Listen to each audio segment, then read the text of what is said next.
Las entrevistas de Punto de Encuentro, el placer de saludar a Sergio Palazzo, el titular del Sindicato de Bancarios. ¿Qué tal, Sergio? ¿Cómo estamos? ¿Qué tal, Alejandro? Un gusto escucharlo. Igualmente, igualmente. Primero lo felicito porque hace pocos días fue reelecto titular del Sindicato de la Bancaria por un nuevo periodo. Sí, le agradezco mucho, fue una gran alegría ver cómo se volcaron los compañeros a las urnas y la ratificación que nos han dado por 4 años más a toda la conducción de la bancaria. Nos interesa mucho, Sergio Palazzo, es con quien estamos hablando, que la CGT marcha esta tarde a la Plaza de Mayo junto a la CTA y a movimientos sociales, pero no es toda la CGT. Me gustaría que usted haga una reflexión sobre eso y cuáles son los principales reclamos hacia el gobierno nacional.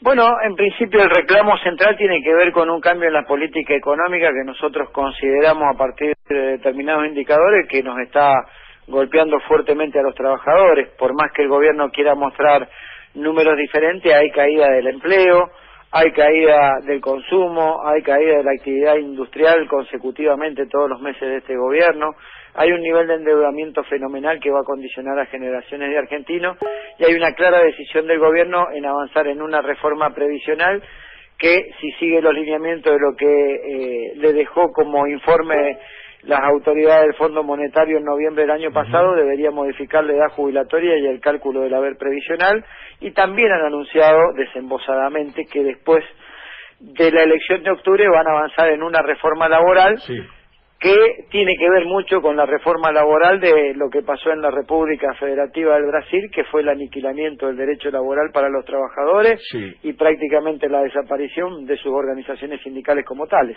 Yo lo siento, Sergio, eso como una amenaza del gobierno, como diciendo, miren que cuando terminemos, nos den el apoyo o no, el 22 de octubre, acá cambia toda la política laboral y entonces aprietan por ese lado, ¿no? No es una amenaza, es lo que pretenden hacer decididamente, ellos no amenazan. Si hay un gobierno que tiene claro hacia dónde va, son ellos. Yo siempre digo que no es un gobierno a prueba y error y si se equivoca, corrige, no maquilla. Es un gobierno de si pasa, pasa. Ellos saben lo que quieren, lo que vinieron a buscar. Y en definitiva lo que han venido a buscar, no nos engañemos, es recuperar el empoderamiento que ganaron los sectores populares en gobiernos progresistas. Y ese empoderamiento es sometiendo con salarios por debajo de la inflación, sometiendo a los trabajadores sin convenios colectivos o con leyes a la baja, sometiendo a una sociedad a condicionamientos de un financiamiento externo para poder sobrevivir, mientras el Estado decide no cobrarle impuestos a las grandes empresas agroexportadoras de la nación. Ellos saben muy bien lo que quieren, saben hacia dónde van y el eje central es recuperar ese empoderamiento y una de las formas es precisamente una reforma laboral. Claro. Ahora, Sergio Palazzo, titular de sindicatos de bancarios. Ahora, digo, Sergio, no toda la CGT para. Entonces, el otro lado tiene que ver algo que nosotros de este lado decimos que hay que reclamar. ¿Cómo es eso? ¿Qué pasa en el otro lado que no adhieren, por decirlo así? Mira, el primer análisis que hago respecto a los compañeros que se han manifestado contrario a la movilización es que están en el lugar equivocado. Digo, si a nosotros el Consejo Directivo de la CGT y particularmente el Triunvirato convoca a todos los secretarios generales de los gremios a un plenario en Ferro para resolver una movilización para el día 22, la movilización se hace, se votó, fue el espacio de debate que tuvieron para expresarse, nos expresamos todo y se votó por unanimidad, yo no vi que nadie levantara la mano en contra. Si hubieran levantado la mano en contra, tampoco tienen la opción porque la mayoría resolvió otra cosa, pero al menos encontraría un justificativo, por lo tanto no lo tienen. Lo segundo, hacen una lectura equivocada del proceso electoral, porque dicen, bueno, ha habido un proceso electoral, hay que escuchar las urnas, no es momento de una marcha. Si la lectura del proceso electoral tiene que ser una sola, y es que 2/3 de la sociedad votó en contra de este modelo político, económico y social, y si se mantienen con ese tercio haciendo las cosas que hacen, es porque hay un movimiento obrero que no está articulando la protesta social por un lado, y hay una oposición fragmentada que se va a hacer votar como opositor y después terminan siendo funcionarios del gobierno detrás de vaya a saber qué intereses, ¿no? Entonces me parece que la lectura es equivocada y están en el lugar equivocado. Si uno pertenece a una organización y no está dispuesto a cumplir el juego de la democracia cuando se vota y se decide algo por mayoría, que en este caso fue por unanimidad, debería replantearse si tiene que seguir en el lugar donde está, ¿no? ¿Y esta movilización puede ser la antesala a un paro, es el comienzo de una lucha así que va por ese sentido?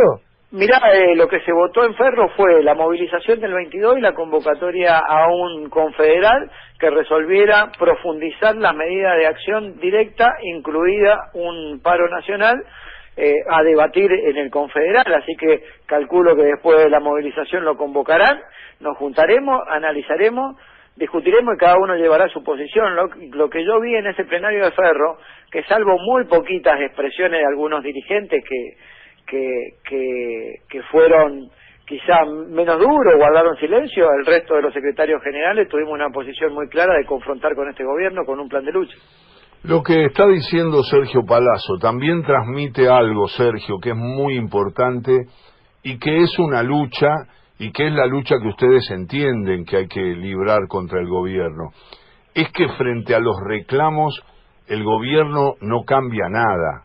O sea, yo comparto mucho lo que usted dijo, porque eso es la convicción que tiene en el plan que tiene, lo tira, si pasa, pasa, si no sigue, si no después vuelve en algunos meses, pero no escucha, es una pared, y a mí me parece que ahí viene el razonamiento de cómo hay que encarar la lucha desde ustedes, ¿no?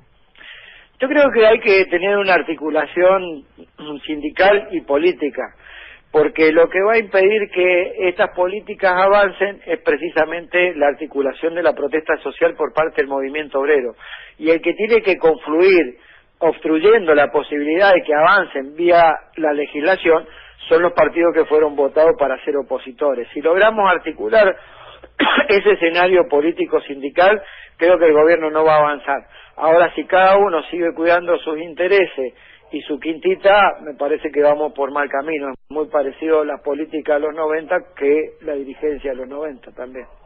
Muy bien, Sergio, muchas gracias por este contacto y veremos la repercusión de una marcha que para mí es muy importante y que va a medir también el sector de los trabajadores reclamándole a un gobierno que hasta ahora se muestra muy, muy insensible. Había un discurso que era ellos escuchaban a los que no coincidían con ellos, todo lindo, todo mucha felicidad, mirar para adelante, pero es al revés. Eso es falso, porque cuando tuvo que escuchar a los trabajadores en el Consejo del Salario Mínimo Vital y Móvil, lo resolvió por decreto poniendo el salario mínimo vital y móvil por debajo de la línea de pobreza. Así es. Es falso cuando el Congreso de la Nación, que es el diálogo por excelencia de un sistema republicano, votó una ley antidespido y el presidente la vetó. Qué barbaridad. Sergio Palazzo, un abrazo. Sergio, muchas gracias. Siempre es un placer hablar con usted. Igualmente, Alejandro, un gusto. Hasta luego. Hasta siempre.